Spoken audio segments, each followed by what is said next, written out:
در عصر ششم میلادی در عالم دو دین اهل کتاب موجود بود، باقی مانده همه شرک و همه کفر و همه طبیعت پرستی و آتش پرستی و گاو پرستی و بت پرستی و امثال این.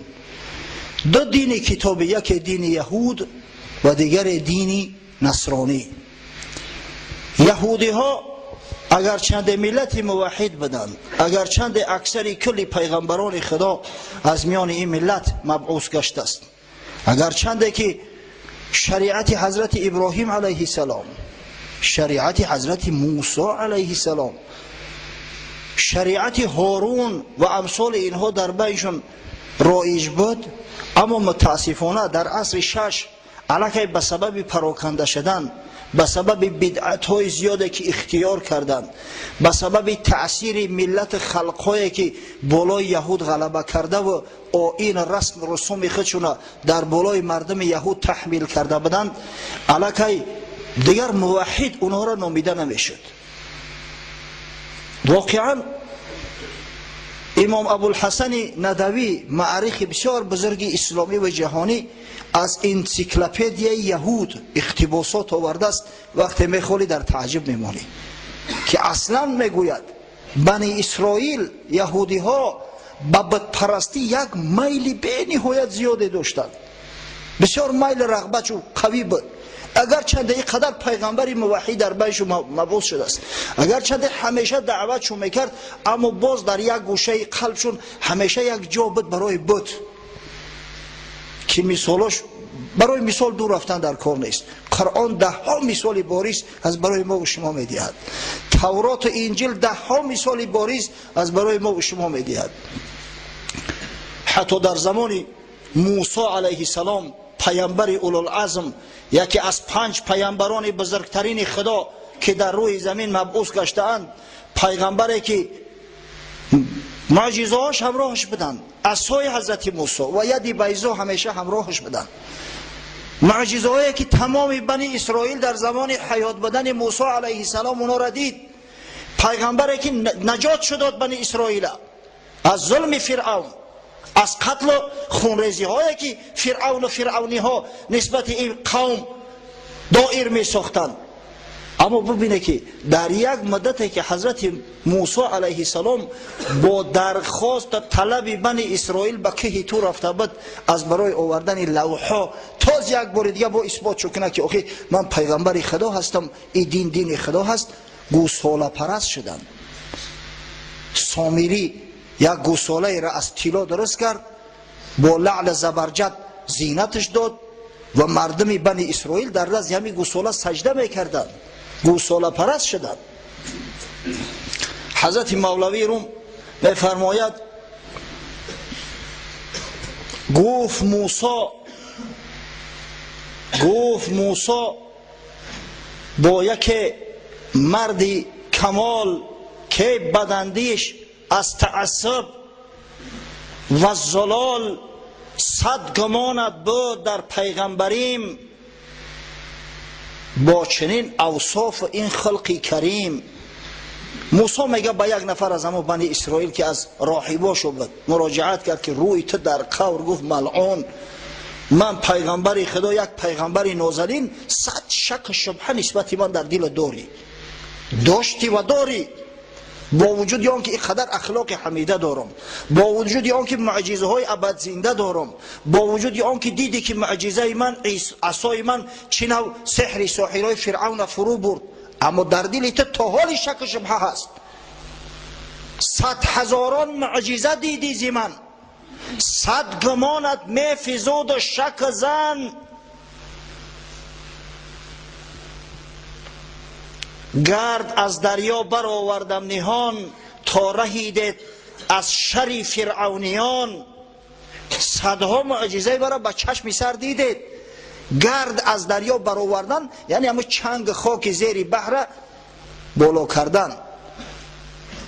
وقتی که حضرت موسی علیه السلام به امر پروردگار عصاش در داخل بحر پرتاف، بحر بدن ما تقسیم شد و بند کردن در صورتی که از دو طرف آب مثل یک سد بزرگ اسکندری ایستادگی بود. حتی گرد و غبار، یعنی همون قم زیر دریا، زیر بحر چنگ و غبارش برخواست. ز آسمان 40 ساله کوسه و خوان رسید، از دعایم جوی از سنگ پرید.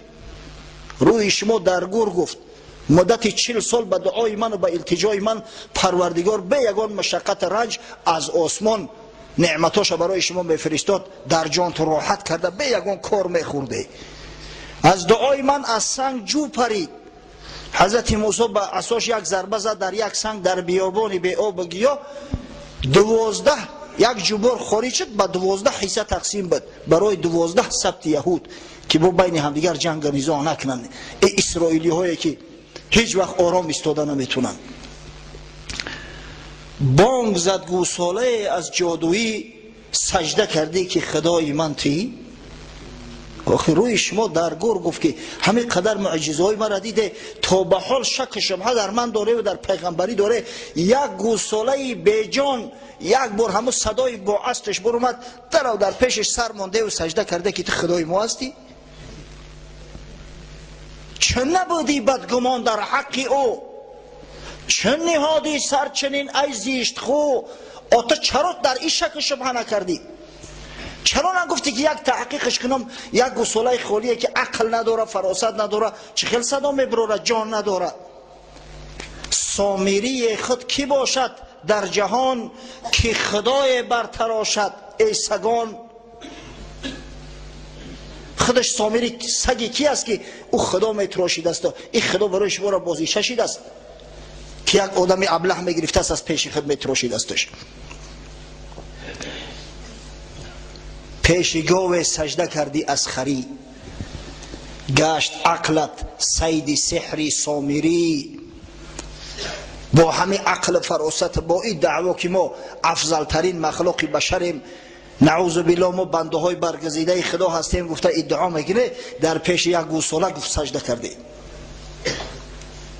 بعد حضرت مولوی شرح میده چون که هر جنسی را باید جنس خود، گاو سوی شیر نر کی رو نهد.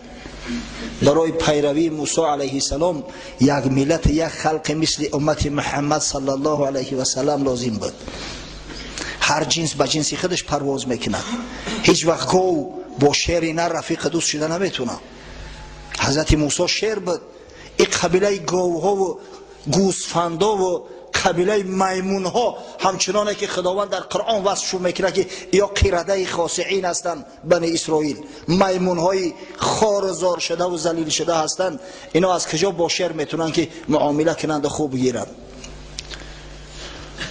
آن ابو بکر از محمد برد بو، گفت هذا لیس وجه کاذب. حضرت ابو بکر صدیق شیر خصال بود، از محمد صلی الله علیه و سلم در کرد، با فراست دریافت که این پیغمبر خدا است. گفت این چهره ای به چهره کسایی نمیمونه که دروغ میگن. از چنین شخص دروغ انتظار شدن یک حماقت است، امر محال است. چه نبود بوجهل از اصحاب درد، دید 100 شقی قمر باور نکرد. اما ابو جهل ملعونه که خدای تعالی هدایتش نکرده بود، از شیر مردای خدا نبود، با چشم خود شقی قمر دید که در آسمان چی نو با اشاره انگشت سبابه محمد صلی الله علیه و سلم خداوند ماه 2 حصه تقسیم کرد، اما باورش ناومد، باورش نکرد. آینه دل صاف باید تا در او، واشناسی صورت زشت از نکو. ایشون بباره رحمتین. آینه دل صاف باید تا در او، واشناسی صورت زشت از نکو. برای آنکه صورت زشت از نکو فرق کنی، برای آنکه ابو بکر از ابو جهل فرق کنی. شان مولانا را رفتین خوش آمدی بویش پیشش بیاریم. یک کس مهمان خدا نگهبانش باشه. بشینی بشینی.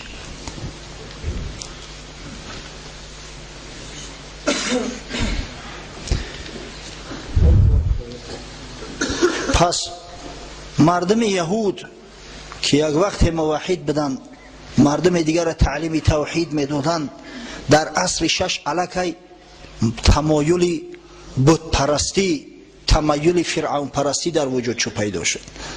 دیگر این یهودی ها او یهودی هایی نبودن که در عهد حضرت موسی علیه السلام، در عهد یوشع ابن نون و امثال اینا ظهور کرده بودند. یعنی که دیگه اینا را اهل کتاب گفتن، اهل کتاب بودند، اما میگیم که مشرکای اهل کتاب هستند، کفار اهل کتاب هستند که بعداً عقیده خود گم کردند.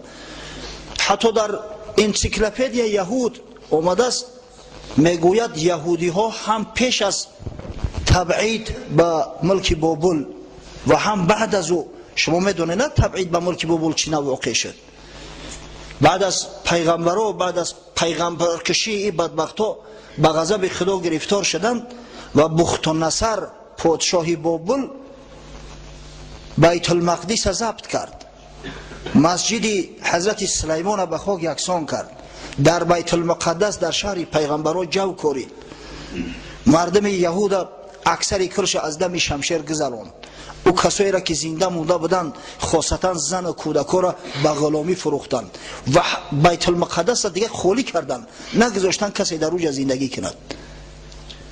همین را تبعید یهود میگویند، هم پیش از تبعید یهود و هم بعد از تبعیدشون، یعنی بعد بازگشت کردنشون از بیت المقدس. بعداً وقتی که کوروش شاه فارس بابل را ضبط کرده گرفت و این مردم بنی اسرائیل که بسیار زیرک بلا هستند، یکی از زیباترین دختران خود برای کوروش هدیه کردند. کوروش به زنیش گرفت، بسیار زیبا صورت بود و توسط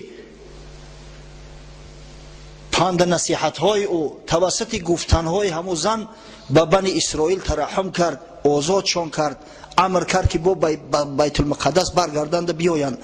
این در عصرهای 5 قبل از میلاد بود، عصر 5 قبل از میلاد. حتی بعد همو آمدن شونم میگن نشانه های بت پرستی و تمایل به بتگرایی بنی اسرائیل در کتاب هاش و خاصتا در کتاب تلمود موجود است. این همی بود احوال بنی اسرائیل